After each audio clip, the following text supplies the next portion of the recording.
नमस्कार दोस्तों, दिन की 5 बड़ी खबरों में आप सबका स्वागत है। बिहार में खेला की आशंका से डरी हुई है Bharatiya Janata party. Floor test से पहले विधायकों को पटना से बाहर ले जाने की तैयारी में जुटी है भारतीय जनता पार्टी। जी हां, बिहार में फिर से बड़ा खेल होने की संभावना है। उसको लेकर के भारतीय जनता पार्टी इस वक्त डरी है। विधायकों को क्यों ले जाना चाहती है बाहर बिहार से। चलिए दूसरी बड़ी खबर की तरफ रुख करते हैं। बंगाल महाराष्ट्र में टक्कर की उम्मीदें दिख रही है। जी हाँ, पहला एग्जिट पोल आ चुका है। जिस तरीके से ओपिनियन पोल में चुनाव को लेकर के 2024 में कहा गया कि बंगाल और महाराष्ट्र में भारतीय जनता पार्टी से कड़ी टक्कर हो सकते हैं, वहीं तमिलनाडु केरल में विपक्ष का क्लीन स्वीप हो सकता है। जी हां, कांग्रेस मारेगी बाजी। वहीं तीसरी सबसे बड़ी खबर आ रही है आज की, लालू यादव का बड़ा दांव। स्पीकर अवध बिहारी चौबे बनेंगे क्या ताराधार। जी हां, बिहार की बड़ी खबर आ रही है। नीतीश की टेंशन बढ़ चुकी है क्योंकि फ्लोर टेस्ट से पहले स्पीकर अवध बिहारी चौबे को लेकर के विवाद शुरू हो चुके हैं। वहीं अगली खबर की हम बात करते हैं तो मध्य प्रदेश की सबसे बड़ी खबर आ रही है। कर्ज के बोझ में डूब रही मोहन सरकार, फिर लगा इतने करोड़ का लोन। जी हाँ, मध्य प्रदेश की मोहन सरकार जनता से किए लोकसभा चुनाव के वादे पूरा करने के लिए सरकार के कर्ज के दलदल में दबती जा रही है। बड़ी खबर आ रही है। वहीं अगर देश की 5वीं सबसे बड़ी खबर की बात करते हैं तो अर्थव्यवस्था पर केंद्र के श्वेत पत्र नहीं, सफेद झूठ पीस के आए पीएम मोदी सरकार पर बरसी कांग्रेस हमलावर रही कि केंद्र सरकार जो अर्थव्यवस्था पर केंद्र ने श्वेत पत्र नहीं बल्कि झूठ का पत्र पेश किया है। तो चलिए आज की तमाम 5 बड़ी खबरों को विस्तार से शुरू करते हैं। उससे पहले चैनल को लाइक और सब्सक्राइब करता है, हर बड़ी खबर अब तक मिलती रहे। रुक करते हैं पहली बिहार की प्रमुख खबर की तरफ। बिहार में खेला की आशंका, इससे डरी हुई है Bharatiya Janata party. Floor test से पहले विधायकों को पटना से बाहर ले जाने की हो चुकी है तैयारियां। जी हाँ, बिहार में नई सरकार के फ्लोर टेस्ट से पहले खेला की आशंका ने बीजेपी के बेचैनी को बढ़ा दिया है। लिहाजा बीजेपी ने अपने सारे विधायकों को एक साथ पटना से बाहर रखने की तैयारी कर ली है। 10 से 11 फरवरी को बीजेपी के सारे विधायक बोधगया में रहेंगे। उन्हें फ्लोर टेस्ट से ठीक पहले एक साथ पटना लाया जाएगा। जी, बड़ी खबर आ रही है। बिहार की राजनीति को इस वक्त को लेकर के विधायकों की घेराबंदी शुरू हो चुकी है। बीजेपी की ओर से यह जानकारी आई है कि पार्टी ने 10 और 11 फरवरी को पार्टी के विधायकों के प्रशिक्षण शिविर का आयोजन किया है। यह प्रशिक्षण शिविर बोधगया में आयोजित होगा। इसमें तमाम विधायक मौजूद रहेंगे जिन्हें पार्टी के पदाधिकारी प्रशिक्षण देंगे। बता दें कि बीजेपी ने पहले ऐसा कोई कार्यक्रम तय नहीं किया था। बुधवार की रात भाजपा के बड़े नेताओं की बैठक हुई जिसमें फ्लोर टेस्ट से पहले सारे विधायकों को एक साथ रखने का फैसला लिया गया। इसके लिए प्रशिक्षण शिविर की प्लानिंग की गई। ये तभी तय किया गया कि पटना में अगर शिविर लगाया गया तो विधायकों को इधर उधर भटकने का खतरा होगा। लिहाजा शिविर को पटना से बाहर लगाया जाए, इसके लिए बोधगया का चयन भी किया गया। तो बिहार की राजनीति से बड़ी खबर आ रही है। फ्लोर टेस्ट से पहले राजनीतिक गलियारे में हलचल तेज हो चुकी है। फ्लोर टेस्ट के दिन लौटेंगे विधायक। जी हाँ, बड़ी खबर है कि बीजेपी के एक नेता ने बताया कि विधायकों को 10 और 11 फरवरी को एक साथ रखने के बाद उन्हें 12 फरवरी को एक साथ पटना लाने की तैयारी की जा रही है। 12 फरवरी से ही बिहार विधानमंडल का सत्र शुरू होगा। सत्र की शुरुआत में राज्यपाल विधानसभा और विधान परिषद की संयुक्त बैठक में अभिभाषण देंगे। उसके बाद विधानसभा की कार्रवाई होगी जिसमें नीतीश सरकार को विश्वास मत हासिल करना है। विधायकों को उसी दिन पटना लाने की तैयारी की जा रही है। डर इस बात का भी है कि अगर पहले पटना लाया गया तो कहीं 11 फरवरी का रात को ही कुछ खेल ना हो जाए। लालू के दाव से है डरी हुई भारतीय जनता पार्टी। बता दें कि इससे पहले कि बीजेपी ने 7 फरवरी को आनंद फानंद में अपने विधायकों की बैठक भी बुला ली थी। बिहार में कोई भी पार्टी अपने विधायकों की बैठक उस दिन बुलाती है जिस दिन विधानमंडल का सत्र शुरू होता है। तो बिहार के राजनीतिक गलियारे में इस वक्त हलचल तेज हो चुकी है। 12 फरवरी को जिस तरीके से फ्लोर टेस्ट होना है उसको लेकर के भारतीय जनता पार्टी अपने विधायकों को लेकर के संशयित हो चुकी है, क्योंकि जिस तरीके से लालू यादव और तेजस्वी यादव का बयान आता है कि बिहार में अभी खेला बाकी है। चलिए बिहार की तमाम बड़ी खबरों पर अगली रुख करते हैं। अगली खबर, लोकसभा चुनाव से पहले जिस तरीके से एग्जिट पोल आ चुका है। जी हां, पहला सर्वे रिजल्ट आई है। उसमें लोकसभा चुनाव में पश्चिम बंगाल, महाराष्ट्र और गोवा में बीजेपी को विपक्षी दलों से कड़ी टक्कर मिल सकती है। केरल और तमिलनाडु में विपक्षी दल क्लीन स्वीप कर सकते हैं। जी हां, केरल और तमिलनाडु से भारतीय जनता पार्टी को बड़ा झटका लग सकता है। यानी इन राज्यों में बीजेपी के नेतृत्व वाली एनडीए गठबंधन को कोई सीट नहीं मिलने की संभावना है। महाराष्ट्र में टीएमसी और बीजेपी के बीच कड़ा मुकाबला हो सकता है। इंडिया टुडे सी वोटर के मूड ऑफ द नेशन सर्वे के अनुसार टीएमसी को इस बार 22 सीटें मिल सकती है। बीजेपी 19 सीट जीतकर अपने प्रदर्शन में सुधार कर सकती है। कांग्रेस को 1 सीट मिल सकती है और वामपंथियों को फिर से कोई सीट न मिलने के आसार लग रहे हैं।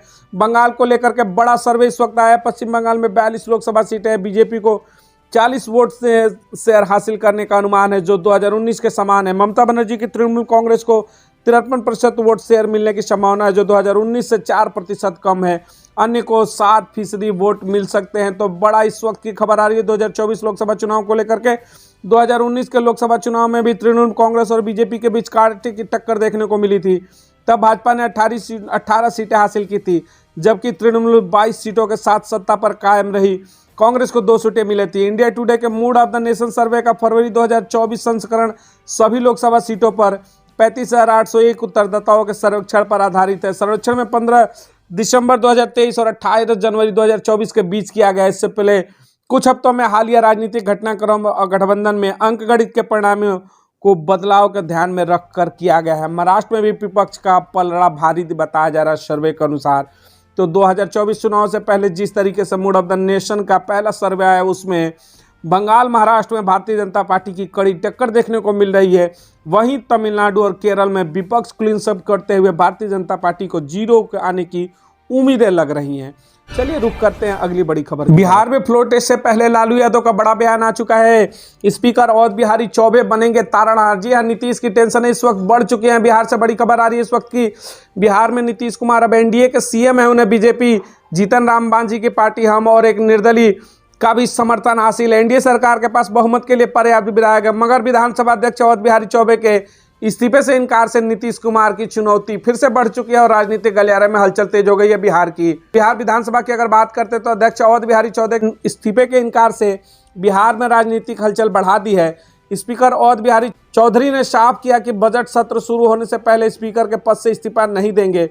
12 फरवरी को ही नीतीश कुमार को फ्लोर टेस्ट पास करना है। हालांकि फ्लोर टेस्ट के दौरान अवध बिहारी चौधरी वोटिंग कराने की इजाज़त नहीं होगी, क्योंकि उनके खिलाफ भी एनडीए ने अविश्वास प्रस्ताव का नोटिस दिया है। माना जा रहा है कि लालू यादव के इशारे पर अवध बिहारी चौधरी ने स्पीकर पद से इस्तीफा देने से इनकार किया। तेजस्वी यादव ने भी ताल ठोक दी है कि आज जेडीयू में टूट की भविष्यवाणी की है। बीजेपी और जेडीयू का गठबंधन का दावा किया कि उसे 128 विधायकों का समर्थन हासिल है, जबकि विपक्ष के पास महज 114 विधायक हैं। तो बिहार में इस वक्त की बड़ी खबर आ रही है, एनडीए को बहुमत है। हालांकि आरजेडी को जेडीयू में टूट का है भरोसा। अभी विधानसभा में एनडीए के पास बहुमत के आंकड़े के करीब है, मगर अवध बिहारी चौधरी के फैसले के कारण नीतीश कुमार को लगातार 2 बार अग्नि परीक्षा से गुजरना होगा। पहले तो उन्हें खुद नई सरकार के लिए विश्वास मत हासिल करना होगा, दूसरा स्पीकर को हटाने के लिए भी वोटिंग करनी होगी। अगर किसी भी स्थिति में बहुमत के लिए जरूरी 122 से कम वोट पड़े तो सरकार की किरकिरी हो जाएगी। तो इस तरीके से बिहार की राजनीति में फिर से एक बार से हलचल देखने को मिल रही है।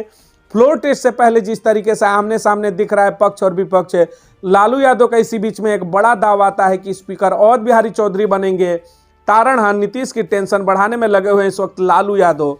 तो फ्लोर टेस्ट रोकने की लगातार तैयारी विपक्ष के द्वारा है। चलिए रुक करते हैं अगली बड़ी खबर की तरफ। मध्य प्रदेश इस वक्त की बड़ी खबर आ रही है। मध्य प्रदेश की मोहन सरकार कर्ज के दलदल में दबती जा रही है। जी हाँ, लोकसभा चुनाव से पहले जनता से किए वादों को पूरा करना मोहन सरकार के लिए बड़ी चुनौती बनता दिखा रहा है। यही वजह है कि मोहन सरकार को एक बार फिर कर्जा लेना पड़ रहा है। ये कर्ज 1500 करोड़ रुपए के रूप में सरकार ने 16 और 17 सालों की अवधि के लिए लिया है।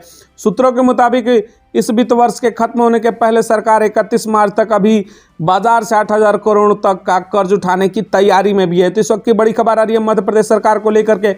शिवराज सरकार ने लिया था कितना कर्ज आपको बताते हैं। शिवराज सरकार ने भी बड़ी संख्या में कर्ज लिया। 2023 में शिवराज सरकार में लिए गए कर्ज की बात करें तो 25 जनवरी 2023 को सरकार ने लगभग 2,000 करोड़ रुपए का कर्ज लिया, जिसके बाद फरवरी में 2 फरवरी को 3,000 करोड़ रुपए, जिसके बाद 2023 के फरवरी महीने की 9 तारीख को अगर हम बात करते तो फिर से 3,000 करोड़ रुपए का कर्ज लिया था। साथ ही साथ इस महीने 16 और 23 फरवरी को 3,000 करोड़ का कर्ज शिवराज सरकार ने लिया। 2 मार्च 2023 को दोबारा सरकार ने 3,000 करोड़ का कर्ज लिया था। तो इस तरीके से मध्य प्रदेश की सरकार फिलहाल में कर्ज के सहारे जिस तरीके से लगातार चुनाव से पहले दबाव है, कर्ज में डूब रही है मोहन सरकार। इसको लेकर के भी कांग्रेस घेरती हुई नजर आई। 2023 विधानसभा चुनाव के परिणाम आने के बाद फिर से बीजेपी सत्ता में आई और मोहन सरकार को मुख्यमंत्री बनाया गया, जिसके 1 महीने के अंदर ही सरकार ने 23 जनवरी 2024 को 2500 करोड़ रुपए का फिर आरबीआई से कर्ज लिया। इसके बाद 15 दिन बाद मोहन सरकार ने फिर 7 फरवरी 2024 को 3,000 करोड़ रुपए का कर्ज लिया है। इस तरह तक देखा जाए तो नई सरकार गठित होने के बाद से सरकार ने 15 दिन के अंदर ही 5500 करोड़ रुपए का कर्ज ले चुकी है। अब तक सरकार के कुल कर्ज की बात करें तो करीब 3.5 लाख करोड़ रुपए के कर्ज की सरकार डूब चुकी है। तो इस चीज़ को लेकर के बड़ा खबर आ रही है मध्य प्रदेश में इस वक्त की, जिस तरीके से कर्ज के बोझ में डूबती हुई नजर आ रही है सरकार। आज की 5वीं सबसे बड़ी खबर में अर्थव्यवस्था पर केंद्र के श्वेत पत्र नहीं बल्कि सफेद झूठ है। इसको लेकर कांग्रेस हमलावर। देखिए, पीएम मोदी की सरकार पर बरसी है कांग्रेस। केंद्र सरकार की आर्थिक नीतियों को लेकर कांग्रेस अक्सर हमलावर रहती है। ताजा घटनाक्रम में कांग्रेस ने मोदी सरकार के श्वेत पत्र की आलोचना की है। संसद के बजट सत्र में लाए गए श्वेत पत्र को कांग्रेस पार्टी ने भारतीय जनता पार्टी का सफेद झूठ करार दिया। जी हां, संसद के बजट सत्र की अगर हम बात करते हैं तो केंद्र सरकार ने अपनी आर्थिक नीतियों, राजस्व और राजकोष की स्थिति स्पष्ट करने के लिए श्वेत पत्र पेश किया। लेकिन प्रधानमंत्री नरेंद्र मोदी के नेतृत्व वाली सरकार का दावा है कि आने वाले कुछ वर्षों में भारत पूरी दुनिया में तीसरी सबसे बड़ी अर्थव्यवस्था बनकर उभरेगी। हालांकि पीएम मोदी की नीतियों के साथ साथ वित्त मंत्री को अक्सर कटघरे में खड़ा करने वाली कांग्रेस पार्टी ने इस बार श्वेत पत्र को लेकर तीखा हमला बोला। कांग्रेस महासचिव जयराम रमेश ने के मुताबिक नरेंद्र मोदी सरकार ने संसद में श्वेत पत्र नहीं बल्कि सफेद झूठ पेश किया। उन्होंने कहा कि पीएम मोदी की आर्थिक नीतियों के कारण देश की अर्थव्यवस्था रसातल में जा चुकी है। तो इस वक्त संसद में घेरती हुई कांग्रेस नजर आ रही है। प्रधानमंत्री मोदी को संसद में श्वेत पत्र नहीं बल्कि सफेद झूठ पेश किया गया। जयराम रमेश ने पूर्वोत्तर भारत की स्थिति पर सवाल किया और कहा कि सरकार को बेरोजगारी, नोटबंदी, सीमावर्ती इलाकों में तनाव और मणिपुर में हुई हिंसा पर दस्तावेज पर पेश करने चाहिए।